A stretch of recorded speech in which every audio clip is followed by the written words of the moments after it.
Cornerstone Gundog Academy. Online resources to help you train your retriever. Welcome to the Build From Here podcast. This week is special, first of all, in a lot of ways, but it's an honor to have CGA member Ken Witt on, and a lot of you probably are already familiar with him now. I mean, his podcast that he has started, Gundog Nation, has been blowing up just since the beginning.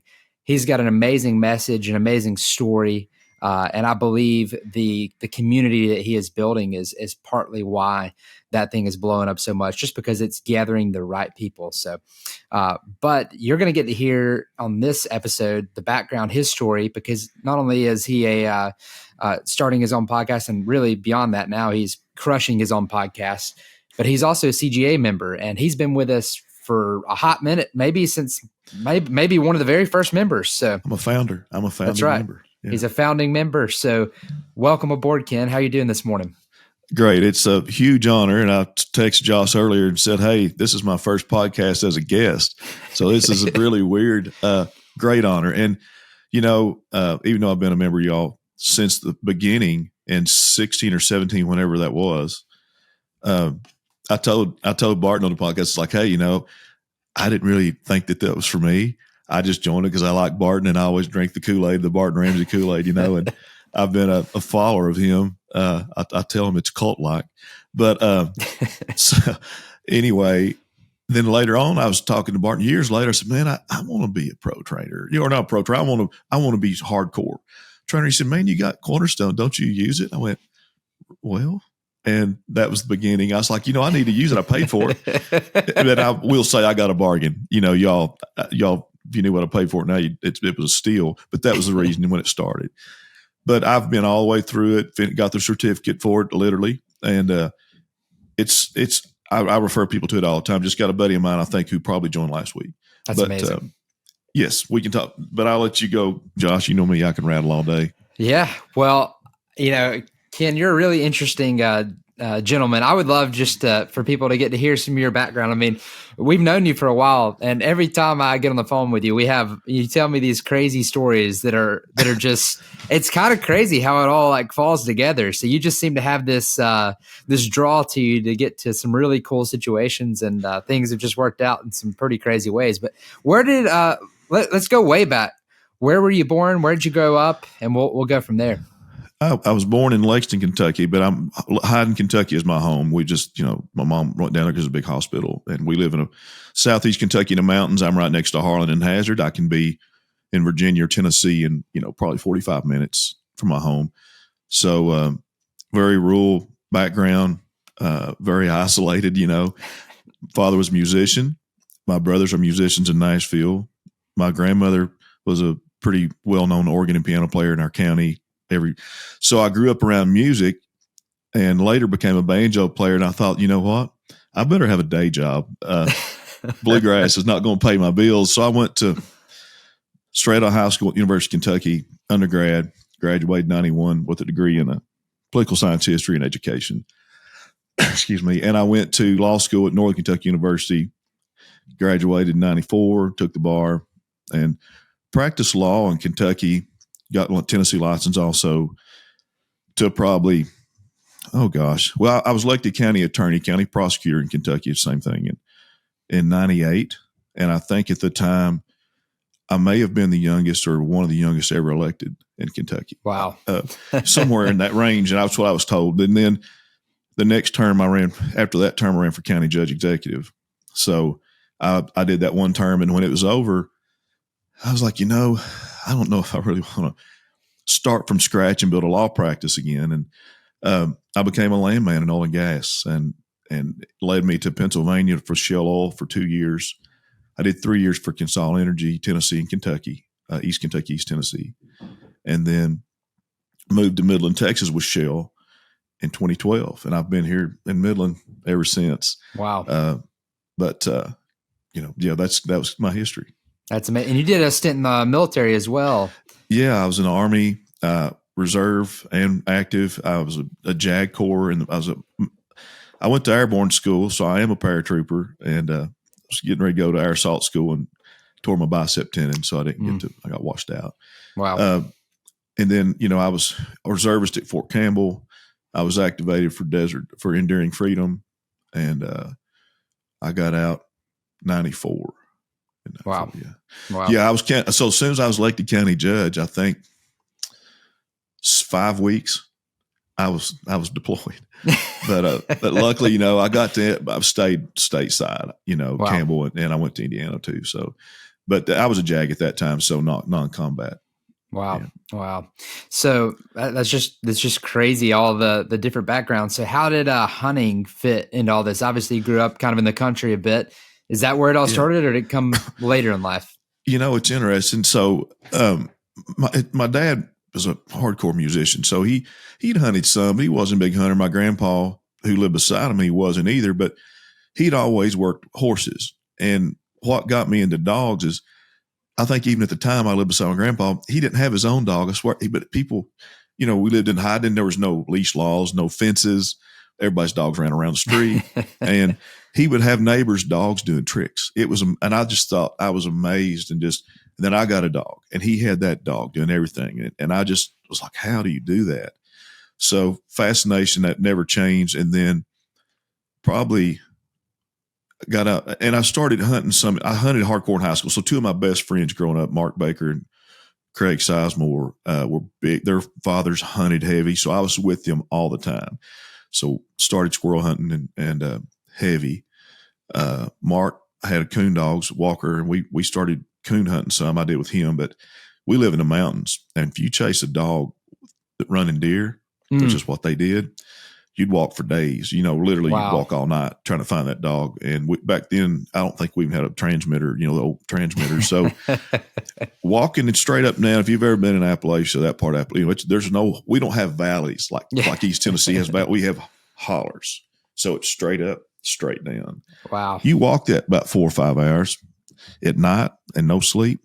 I kind of got washed out of coon hunting real fast. I was just, boy, this is rough.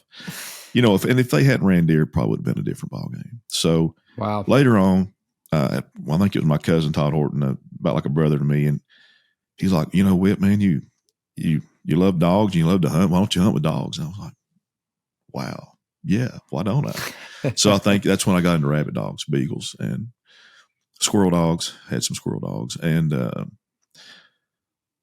I guess too, the only other thing I was into really heavy is I got into Schutzen protection dogs. And I had shepherds, then later a Rottweiler from Germany, dogs. I got my dogs from Germany and Hungary, Czechoslovakia. And then now I have Dobermans because I just want something a little more civilian, adaptable dog. Right. Because the Mals they're great, super intelligent, but they're crazy. And, but they're the best. They're the best at what they do. But had an incident with a female Malinois, and that's when I got out of the Malinois business. Tried to buy a child, and I was like, I better. That's scary right so there. Yeah, and I'm in Dobermans now, and just have 2, and I've got retrievers. Wow, that's amazing. That's amazing. One question I should have asked earlier, it just hit me as I was sitting there thinking about the mountains and the night. Did you ever write any music, or it just kind of got me thinking? I'm sure like your hunting and being out in the country had to have influence on some banjo playing. Yeah, and I think Keith, we've shared. You're probably better at that than me for sure. I wrote some. My brothers, my brother Brandon played the Dixie Chicks. He's in one of their videos. My brother Brandon, Jason played with Exile for years. They've played with everybody: Jason Aldean, Billy Carrington. So I grew up around, and my dad played with Les Taylor and Jay Pooh, who are founding Exile members. Since he started playing with Les in high school. So I did write some. I've got one song that I almost got recorded. At the time, my high school classmate friend was a VP at Sony Records. So no way. Wow. Yeah, he passed away, unfortunately, with cancer. Mm-hmm. Just a great guy and died way too young. But he was from my hometown. Wow. And he got one of my songs to Show Dog Records. It's called Drunk Dialing. I don't want my daughters to hear that, but it's not a kid. But I've got 4 kids. And my one daughter really goes to church a lot. I don't want to hear that song, but it was pretty funny. And we almost got it cut, But Wow. it's just, it didn't make the cut on an album. That's Toby Keith's record company. Wow. And wow. So anyway, that's about as famous as I got, which is not famous. And then I played bluegrass for 8 years in a band called North Fork that I kind of founded. 2 of the members, Donnie and Brad Stevens, have been very successful in the gospel charts. Brad's a preacher, super talented guys. I was probably the weakest link in the band by a long shot. Johnny Browning was our guitar player, and he still plays everywhere. Johnny traveled with Ralph Stanley as a kid. Wow. So I had talent around me, That's amazing. But that was fun. We played a lot of churches, festivals in Eastern Kentucky, Virginia, East Tennessee, Southern Ohio was kind of our circuit. We opened up for Rhonda Vincent. We opened up for Skaggs. We opened up for Ralph Stanley. We got to play the Ralph Stanley Festival. That was probably the big claim to fame. Wow. We got to be with one of the opening bands there. So I did that and I was practicing law and playing banjo, That's pretty impressive. That's all hard work to be law practicing and playing the banjo. It was. And then we got a bluegrass show. I had a bluegrass radio show on WSGS in Hazard. And it's a 100,000 watt station. So we had listeners in Southwest Virginia, West Virginia, Southern Ohio, East Tennessee. And I had a ball doing it. I think that's why I got in the podcast. There's me and 2 other guys, and we just had a ball doing that show. It was one night a week, Wow. So, yeah, I'm not real good at anything, Josh. That's why I keep dabbling, trying to find what I'm good at, That's so cool. I mean, that really is. And it's, I love, we're big into music. All of us are. My dad is, myself, and just love all that. So it's pretty cool to hear those stories. And I'll let you look here. Yeah, look at that. Oh yeah, that's just to scratch the surface. Yeah. But anyway, that's amazing. No, it's good. Yeah, we're in. I'm in my home studio here now, so it's. Music impacts everybody, but I think, even when we're going to train, you got to have your jam session going. Like, you got to get pumped up on the way. Sometimes you got to have that chill. It depends on what kind of day it's going to be when we're going to train. If you got to go tackle something big, I got the chill music on. If I know it's going to be a fun day, I got that pump music on. So, Josh, it's funny you said that. To me, that's so important, and I touched on that one day this week. I've done so many podcasts this week, but the mindset. It was Ronnie Smith. I was on with Ronnie and Susanna Smith yesterday, Smith Kennels. And we were talking about mindset. I've had days, Josh, I've walked outside and I had so much stress and so much on my head that I thought I better not train right now. I walked back in and had to reset, Yeah. Yeah. Because your dogs, and it's way better than me, your dogs pick up that energy so fast. Easy. Especially if it's a dog you've had a long time. They know you better than They're you know smart. yourself. Yes. It's incredible. Well, let's kind of fast forward a little bit from all that to, since you're a founding member, you've kind of been with us since the beginning. Was this when you were getting retrievers? What's your story there on the hunting dogs, like the waterfowl hunting dogs? Yeah, so I got introduced. I should say I got into retrievers first, not so much as a waterfowl guy, because in Eastern Kentucky there's no flyway. The Western Kentucky is excellent duck hunting, I'm told, but I wasn't a duck hunter. I was a hardcore deer hunter, bow hunter. Yeah. Big game, all that. But so what got into retrievers is shed hunting. I'd started shed hunting a lot, loved it. It was good exercise, good way to scout. I owned a pretty nice farm in Kentucky at the time and living in Texas, and ended up, about 886 acres together up there. Wow. And I loved it. I got into shed hunting. I thought it's great exercise. It's a good way to scout. And I started in that Jeremy Moore community, studying his techniques, training my own dogs, watched his videos, met some other, Carly Farron, Northwoods Training. She's up in Wisconsin. She's actually the one that introduced me to Southern Oak. Wow. And she had dogs too. That's how I got into labs. Really? That's amazing. So I called Bart. She gave me his phone number. I called him. And this was in 2015.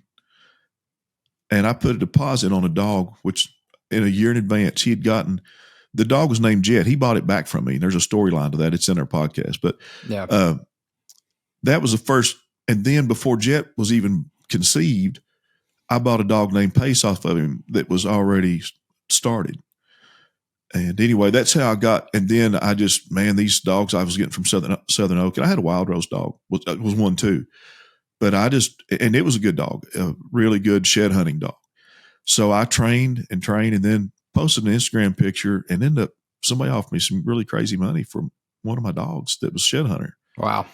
And I was like, heck, I want to train another one, and I sold her to Wisconsin. She went up in Wisconsin. And so then, I had Pace, who was fully trained to do duck hunting. And I thought, I need to start doing this. And so I kind of got into, I know I'm still not a big waterfowl hunter. I'm more upland, but I think I got into it because of the dogs more than I did the love of duck hunting. That makes sense. I know that sounds, I wouldn't say that in Louisiana or Arkansas, but, but that's really what got me into it, into that style of hunting was, and I thought this training is so complex, like protection dog training is it's not easy either, but advanced retriever training, like you have in a CGA course, that stuff takes a lot of time, a lot of work. And to, if someone wants to go all the way through your course, they're going to have a fully finished dog. And that's an accomplishment yes, it is. Of big proportions. Wow. But, and I feel so bad that I all these years I had that tool, the CGA tool, had it on my phone and didn't utilize it until, probably a year ago or two that I really, really deeply utilized it. Wow. And you're going to laugh, but my Doberman, who's now doing protection work, I'm going to try to title him next year. I started him out doing everything that we do in CGA. He knows how to place board. He knows how to hand signals to the place board, and I haven't casted him yet, but I can cast him backwards to the back place board. That's amazing. But it's the same concept. Oh, why not? Right. Right. It's obedience. There's the same principles. So people can get your course and do the short course. I guess you got a better name for that, but they can get that course and train any dog for great obedience, great healing, So, that's really cool. So for you, it was the love of the dogs. Obviously you're pretty passionate about the dogs. That's part of your heritage and seeing them work. What was it like? So you saw the Labradors and I guess you kind of were just into that concept, maybe learned about the British stuff, talked to Barton and saw how they're doing all those crazy hand signals and no e-collars and all this and that. That's the big part of the attraction. How has your journey been thus far? Like, which is interesting. You said, you didn't really utilize it right away, which is, one of the beautiful things, when you buy it, you've got lifetime access. It's there for you when you need it. And you started kind of diving in. How has it been since you dove in and went through the process? Oh gosh, it's turned everything around. Before, I was just thinking right before Barton, I actually had gone to a Robert Milner seminar in his seminar in Mississippi. He had an English gentleman there. And so I went that route and then over into Barton's, world with Southern Oak. And at the time I was teaching shed hunting and blood tracking. Yeah. On these game ranches down here in Texas and with labs, and they were excellent. And I competed in the Texas Blood Tracker Association with a lab. That's a funny story, a really funny story. I took a female 10-month-old pup there and won an amateur against it. Yeah. But it was all, she looked like she weighed 30 pounds, she was a pup. And but I really love the British dogs. I guess I was never exposed heavily to American dogs or knew the differences at the time other than what I learned. But anyway, getting back to the question, I was trying to think. I guess it was about early last year that I really got deep into the videos. Yeah. And then this year, I made a point to finish it all the way completely. And what's crazy, what I love about Cornerstone is that I've got 3 puppies now that I'm working, and I'm going through, even though I've been through all this stuff, I still pull it up each day. Yeah. And look, because, there's things I'll forget and it's right on my phone. And I would watch it when I'm driving, have it on my dashboard and just have it playing the videos because I know, hey, I'm at this stage with the pups. I don't go through this again. It's amazing. And if I was paying a pro trainer, I have to go back and take it to a trainer. And I'm not knocking pro trainers, but that saved me lots and lots of money. Lots of money. Yeah. Because any trainer's $950, $1,000 a month. Some of them's $1,300 a month. to board and train. And, well, and that's fine if that's what you want to do. It's 100% reasonable too. I mean, if I was doing it 100%, I mean, you don't want to cheap out on the trainer if you're going to go that route, right? You want your dog to get the best that it deserves, and make sure you're paying someone enough to where it's, they've got that extra motivation to get out there and do it. It's important to do that if you're going that route. It is, and you and I've talked about this, but what I like about the train it yourself that Cornerstone does, it's a do-it-yourself method, 100%. And matter of fact, I even called Bart one time about getting a dog worked on some training, and he's like, "Man, you got," and he's referred me back to Cornerstone. Why go spend that money? So he's saving, he's cutting himself off from making money by just going, and instead of using him and paying him a monthly, you got Cornerstone. And he knew I had the ability. And I was like, you're right. But my point is, the bond that you build, train your own dog, you'll never substitute that. That's true. And that's what we talk about. I talk about Ronnie Smith yesterday, Smith Kennels, and they do Brittany's and Pointers, and they're trainers, they're pro trainers, but they even tell you the same thing. I mean, a pro trainer has your best interest at heart, like Barton, when they tell you, hey, you can train it yourself, and you'll never, ever, there's no substitute for the bond you build with that dog, because you know how it is. It's a team. It's really hard to put that into words, because it is that connection you get, and also just the experience you get for yourself. That's one thing I kind of want to talk about with you as well, because you're a student in the game, right? You love, yes, sir. Clearly, you're kind of into all aspects of any type of gun dogs, hunting dogs, and all that. So, how have you, as you've gone through the course, and that's what a lot of people, what I would love for a lot of people to see is like, Cornerstone is really a systems, procedures, a process. Like, we built a process that just works, right? It's like you get that consistent result because it is a systemized process. But it more so than anything, the trainer, the person watching the videos, this is you. And this is where I'd love to get some of your take, since you're such a student of the game.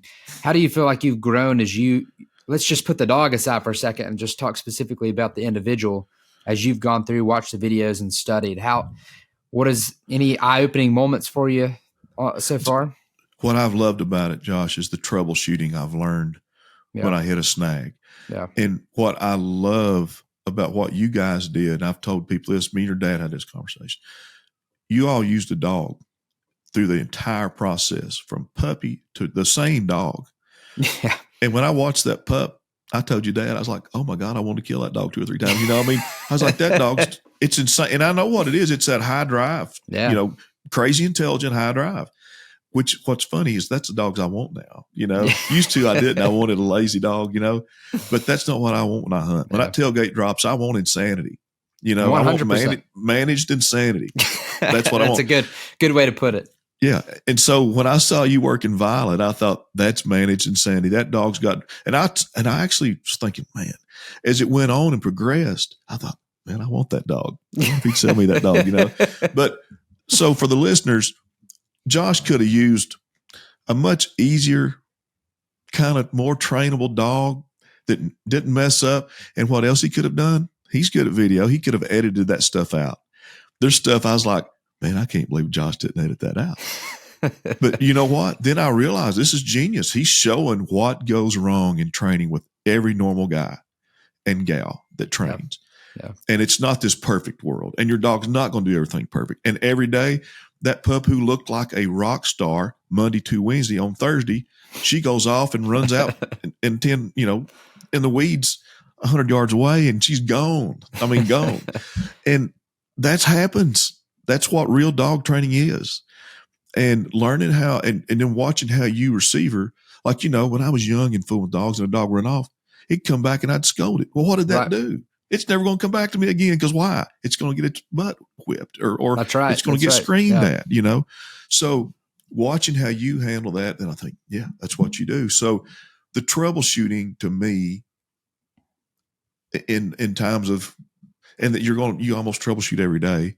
That's right. That's what right. I loved watching the video and seeing how you react. And, because I've got a dog doing the same thing sometimes, or more, maybe more so. That's what I loved about it. And I love the fact that you all made it raw, unedited, basically, in that respect. And it's real. And that makes it authentic. And it made me buy into the system even more. That's great. You could have just showed everything perfect every day. You could have edited out all the mistakes. But what's that teaching us? Right. It's not realistic. And that's so true. Like when you go out on the journey, and I think a lot of people listening to this can hopefully relate to that, even from your perspective, right? So often out there, everybody's presenting themselves in the very best light because that's just human nature. We want to be, respected, liked, valued. We want to be seen as we know what we're doing.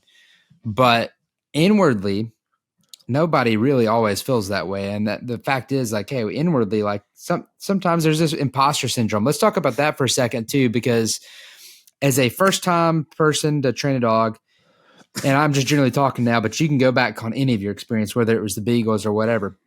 When you got that first dog and you're working it for the first time and you see all these other people like doing all these big, amazing things, it can really feel like you almost don't feel like you're part of it, like you should belong. But in reality, nobody, I think, really realizes, or I would just say, and we mentioned this on our podcast, the one that you had me on, you can feel that way and that's okay. But the truth is you got to be confident in yourself. The one place you just don't want to be is the place where you think you've got it all figured out. That's the dangerous place. But most people, I think, can really relate to that imposter syndrome. Have you ever felt that you've had that as you've been training dogs? And if so, kind of talk me through just how you were able to navigate some of that. Yeah, like I got to, of all the years I've been a CGA member, I got to go to my first retreat this year. That's amazing. In April with y'all in Alabama. And I show up with probably the youngest dog puppy there. And I've really not worked her that much. She had it was just basic, simple obedience stuff. But she'd never been in water. And I'm watching all these other people. I was like, oh man, I got a long way to go. I got a long way to go. And so I felt so kind of intimidated, but everybody there was so encouraging that didn't last long. That feeling didn't last. And then, we did stuff with her. She did so many things there that she'd never, ever been exposed to. One was water. Wow. One was water retrieve. And then we gunfire. We got her introduced to gunfire, and she just nailed it. And, I'm walking around there with my chest stuck out like a proud dad, And so I guess in that respect, I didn't really have the imposter syndrome so much as intimidation. Wow. That makes sense. Yeah. Yeah. And knowing I've got the ability to get my dog to that point, but I was just thinking how much work. I got a long, long road to get there. Now, that's the thing.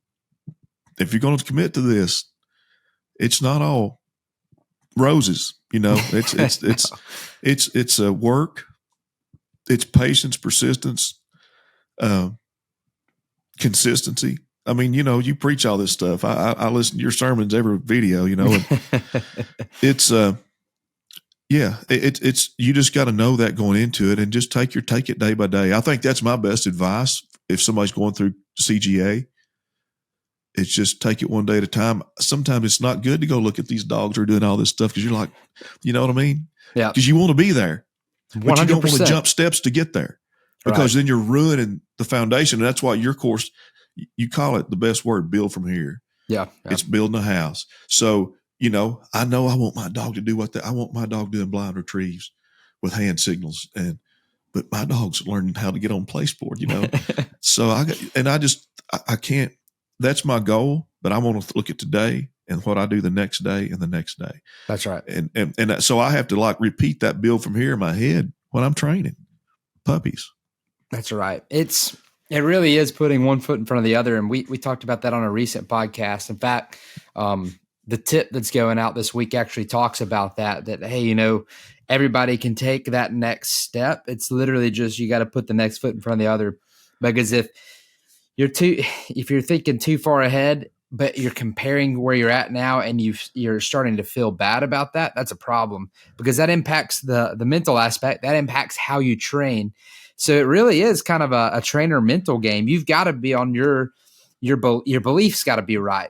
Yeah. Once you get that belief right, that can help you push through any of the areas that can be challenging. And also, one thing we don't talk about, and I haven't actually talked about this, so I really would love to kind of bring this up, is it's okay to like actually stop and smell the roses too, and like enjoy where you're at. Like there's going to be times once your dog's trained, you're going to look back and you're going to kind of think back, I miss when I was facing those challenges because I learned so much during that time. Yeah. You're right. I want to say something about your emails. So, when you go to church and you hear a sermon, you went, oh my God, this sermon's for me. Then I go again next Sunday, I'm like, oh my gosh, the Lord's speaking to me. This sermon's for me. Man, he's talking to me. Every time I open your email list and you've got some problem, something about a pup, went, that's meant for me. I'm having that right now. So I feel like every time I see one of y'all's weekly emails, I'm like, well, heck, he's reading my mind. I feel like I'm in church. That's funny. That's so funny. Man. Yeah. But go ahead. I digress from your question, but it hit me because the last email you posted, I thought, wow, I need to read that right now. Yeah. Yeah. Well, let's talk maybe a little bit about that too. Cause some of that you've trained lots of dogs, and you kind of resonate with that? Like looking back, you're like, oh man, and sometimes like we also forget, like, like you get a dog that's trained, you forget the puppy stage. Oh yeah, I'm going to get another puppy. It's going to be so fun, and then you forget about the barking and the potty accidents and all that. Oh gosh. I don't know what possessed me to have 3 pups right now. Actually, I'm almost ashamed to tell you I have 3 retrievers and a Doberman puppy. All puppies. Oh man. All puppies. Oh man. The new Doberman is the youngest female. And I'll do 4 sessions back, one each session, and I'll go out and do it again. And man, when I come inside, I'm like, my brain's fried. I feel like when I was practice law and I just did a trial, I just come in and but I love it because I've got these dogs that are crazy wild. And then within a week, they're doing every little thing I want. That's amazing. And this is awesome. So that's why I do it. I don't ever advise to do over 1, but I have. And it's just the way the things lined up, I was able to get some exceptional breedings, bloodlines that came available. And it's like a couple of them were actually once in a lifetime kind of things that happened. Wow. So I was like, yeah, I know this is a perfect breeding. It's what I've been looking for. That's why, but yeah, it's, I don't know. I mean, I don't know what else to say about that, but that's awesome. But I love to watch puppy development. It's something.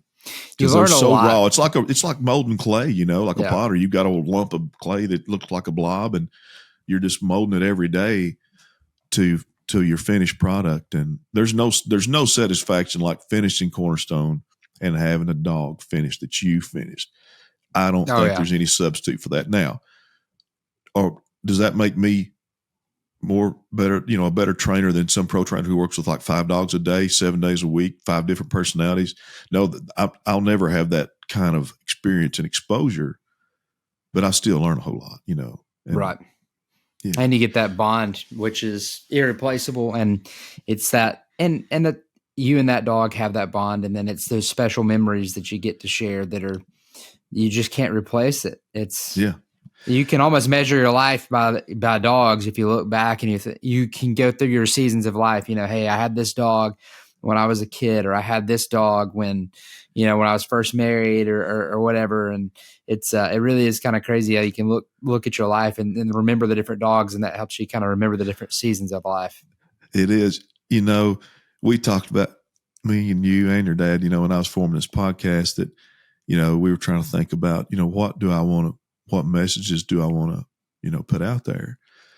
And it was such a good session to do all that. And it was several sessions, but, to me, one of them is I want everybody to feel that they belong to a community of gun dog owners, and not just retrievers. I know at most, retrievers is the biggie in the industry, but everybody, because, you learn dog training is dog training. Yeah. When you get into specialized training, like treeing or versus casting for hand signals, it's different, but all that foundation works the same. And I had this talk with coon hunters and rabbit, so I guess, I want, but the message that we wanted also is for people to feel comfortable, to have a place they can come and talk about it. Just like CGA has, y'all have weekly night call-ins and everybody gets to talk about, and I love that. I mean, Yeah. Everybody says, hey, my dog's doing this. Can I get some advice? And you don't feel like you're an idiot because no one makes you feel that way. They want to help you. And that's what I want. I want to take what you guys are doing and broaden it to all breeds and hunting. But no, I don't know, Josh, that answered your question. But well, that's I like what you're talking about there, just the good community too, because a lot of people do try to make people, I don't know what's up with that. Just want to put people down, make them feel bad. Yeah. Really, I think it has more to do with them trying to make themselves feel better about themselves, but it doesn't really work in the long run. There's no greater feeling than to help other people without putting them down, right? Because there's no reason to. We've all been there. We've all been through those challenges, and we'll all face challenges. So instead of dogging somebody, it's like, hey, look, that just the simple, hey, I understand. Like, hey, look, I get it. Hey, my dog is crying. When the person's in an apartment with their puppy and their neighbors are getting upset because it's been about 2 weeks and it's still crying, like, dude, we get it. That's hard. Yeah. And unfortunately, there's not like a simple solution to that other than like, if you can just like hold on till the storm's over, like you're going to make it. You just got to hold on a little bit. It's that's the toughest part is that crying in the crate. Yeah. They'll quit. And then, like you guys teach how to handle that. Yeah. There's no off switch solution, but it's the way to handle it. You don't go and grab them while they're crying. Then that reinforces the cry. Right. It's always about the root. Hey, if we can solve the root, we solve the problem together. There's no medicating it. If we solve the root, there's 100% the best way to fix it.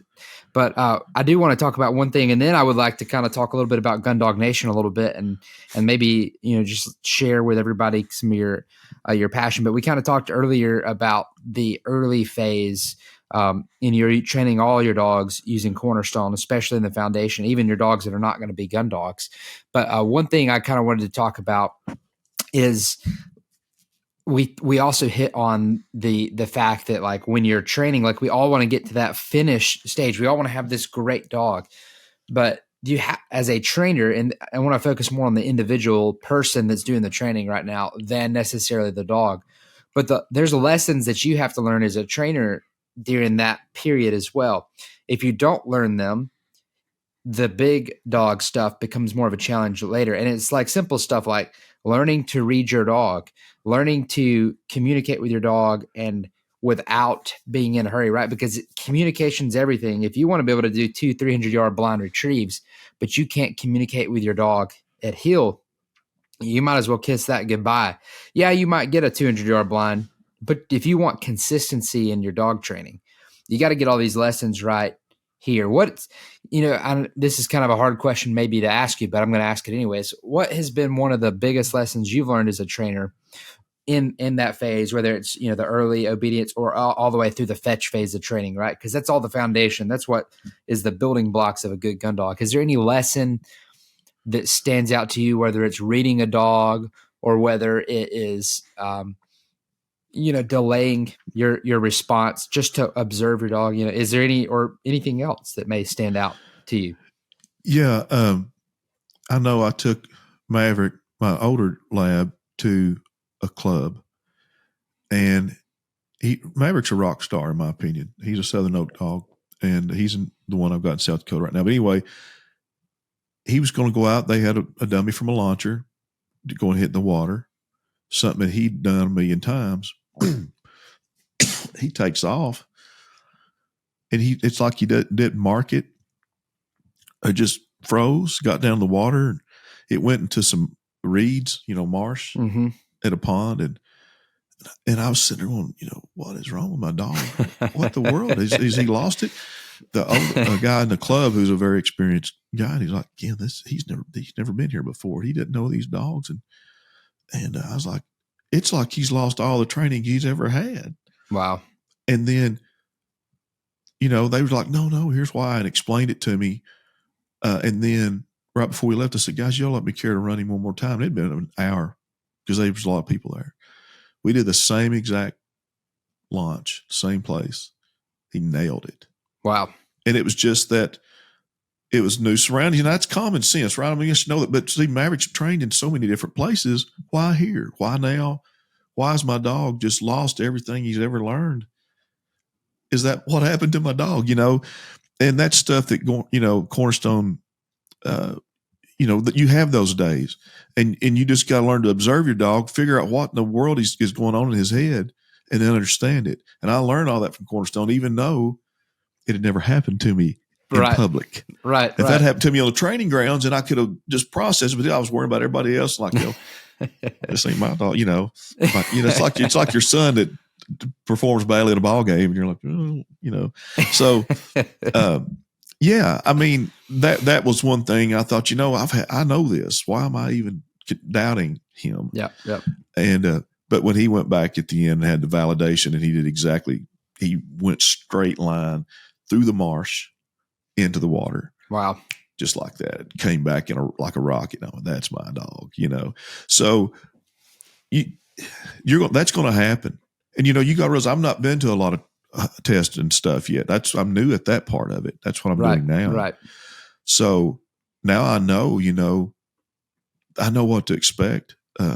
But I should know that already because you guys teach that. Well, sometimes you gotta learn it in life. We teach it, but you sometimes the message is there. You just got to go through the fire and to see that the message is real, right? Yeah, and that's why I think there's no substitute for getting out, doing tests, and hunting with your dog, and because you can train all day, right? And you can nail it in training. It's just like when I got out of law school. I'll never forget. Somebody walked in. I was working with another attorney, and they wanted to do a divorce case. Well, I'd studied all that. Heck, I just took the bar. I knew family law, but I didn't know how to file a divorce. I never filed a divorce in law school. You don't do that, right? You just learn theory. Right. So I walk over to the clerk's office, and I was like, I don't know how to file a divorce. Can you all pull a file and show me? So they pulled a file of a really good attorney, and I just photocopied everything. Why reinvent the wheel, right? So That's right. But my point is, you can learn all this practical theory, but you got to get out and practice it. And even though all this, you've studied all this, you're the Cornerstone magna cum laude graduate, unless you get out in the field and at real life situations, that's the finishing touch that you need after the class. That's right. After school.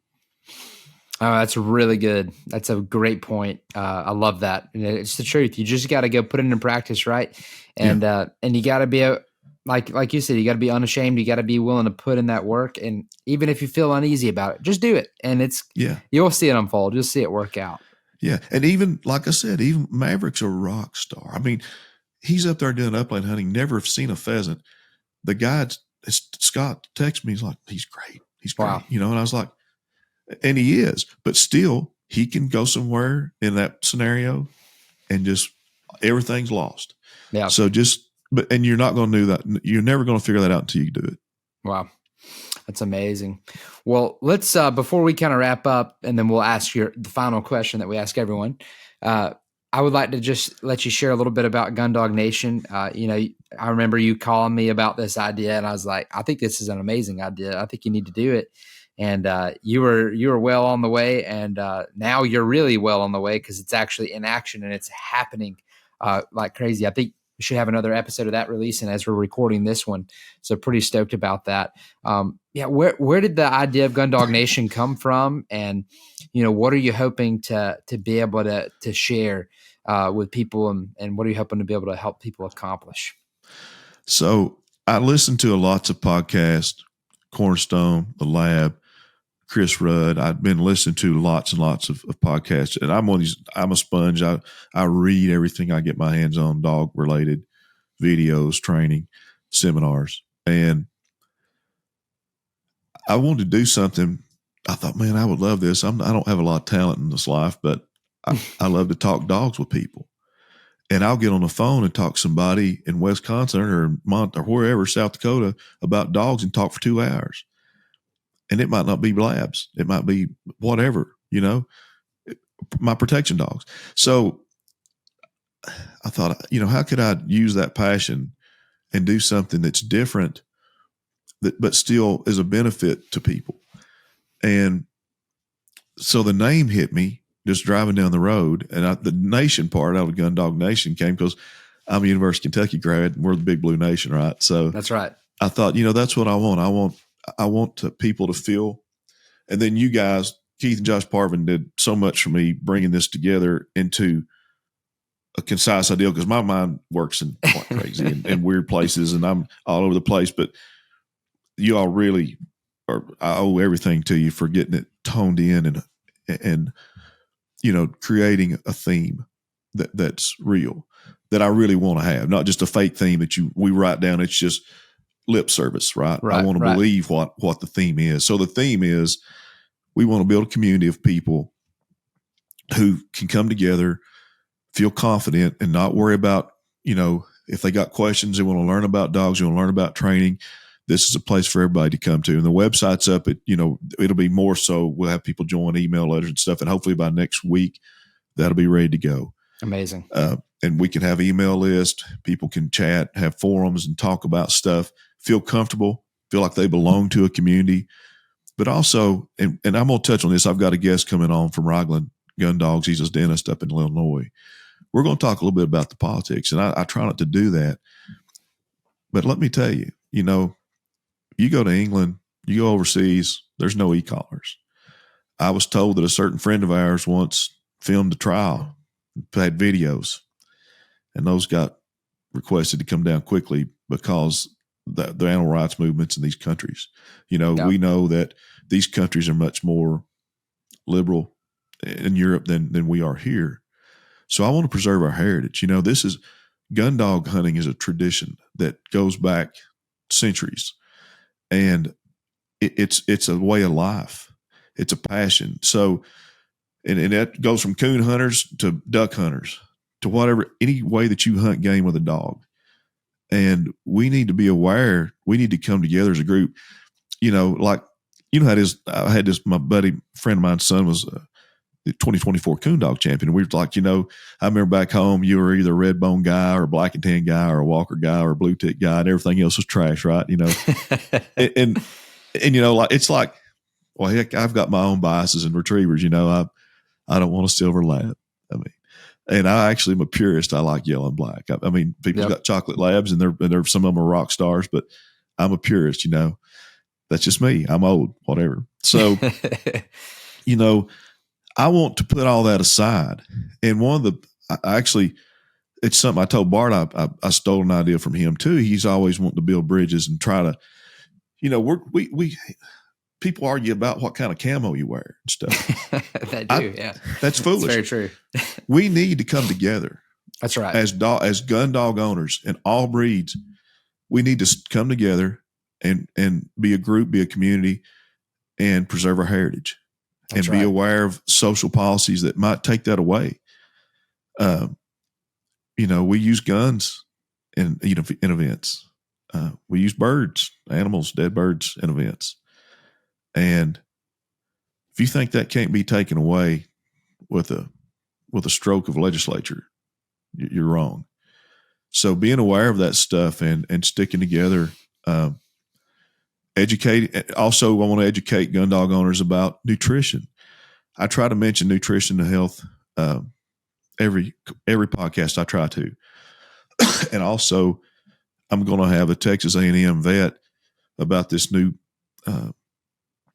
kind of disease that's plaguing all dogs, all breeds, but it's from a snail and it's waterborne. Yeah. So yeah. I can't tell you more about it because I'm not trying to be secretive. I just don't know. Yeah. But I was on the phone for an hour this morning, so I'm going to have that person. I want to educate people about taking care of their dogs, all breeds, and training.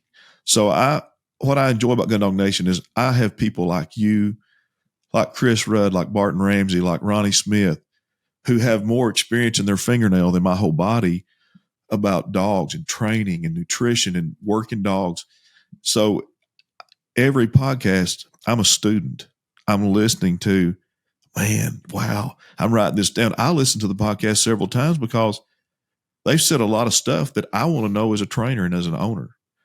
So I feel so lucky that I'm on here listening to these pros, these experts with all this experience, and that share I also have the passion I have. So that's kind of what awesome. Gundog Nation is. And I try to, I want that to be contagious. Yeah. I mean, to me it is. I mean, if anybody's listening to that part right there, to me, it really stands out too. I love what you're talking about, everybody joining together and just protecting the heritage, right? Because we need to be able to pass this down to the generations. It's something that has impacted my life. I think anybody listening to this, it's impacted their lives. And we'd be crazy to think that we shouldn't have this for our kids and their kids and then their kids and so on, so that they can have these experiences, because you learn a lot of life lessons in the outdoors. It makes you a better human. It makes you a better person, because you just learn about life. And we definitely got to preserve that. Josh, you just brought up a point that I skipped. It's very important. One of the other points of Gundog Nation is to encourage youth to get involved. Yeah. The heritage dies without that. Right. So, right. And I try to talk about that each podcast. We don't always get to. I try to make it a point, but what better than a child to be out there, boy or girl, learn the responsibility of taking care of an animal, competing with that animal, building a bond with that animal. That's right. And honestly, we use the term therapy dogs, but just working with dogs is therapy. 100%. My dog aren't therapy dogs, but I can go out there with my dogs and get rid of a lot of stress, even if I'm training them. And it's stressful to train sometimes. Yeah. But it's also good. I don't know. I don't know how to explain it. Dogs are therapy. I think from practicing law for years and doing divorce work stuff, I'd rather fool with dogs. 10-1. Oh yeah. Well, that's amazing. Well, thanks for sharing that. And they can really just find you. You're everywhere now. You're not going to have a hard time. You're not going to have a hard time finding them. Gundog Nation. Your website will be up. Probably this episode should air next week. So honestly, by the time someone's listening to this, hopefully your website will be close to being up, maybe already up. We got social media, just Gundog Nation. There's a Facebook group you can be part of. That thing's already exploded. We started it, and I looked at it the next day. I was like, there's already 200 people in here. I was like, this is crazy. It's just blowing up. So yeah, thank you for that. And just so you know, the website will be gundognation.net. .net. Perfect. And I think she's about got it finished. Amazing. Then you all have helped me with that too so much. But we have an Instagram page. I'm a lot older than Josh, so I still need social media expertise. My boys are, all my kids fool with it, but my youngest son's probably the most, savvy. My oldest son just now got a Facebook, and he's 21 years old. But I like that. I'm glad my son Justin, he just got a Facebook page. Yeah, that's awesome. My youngest son Gage, he's one in the UK, and Justin in college too. They're both in college. But yeah. So that's awesome. But it's just I love it. I feel it's a privilege to me. Yeah.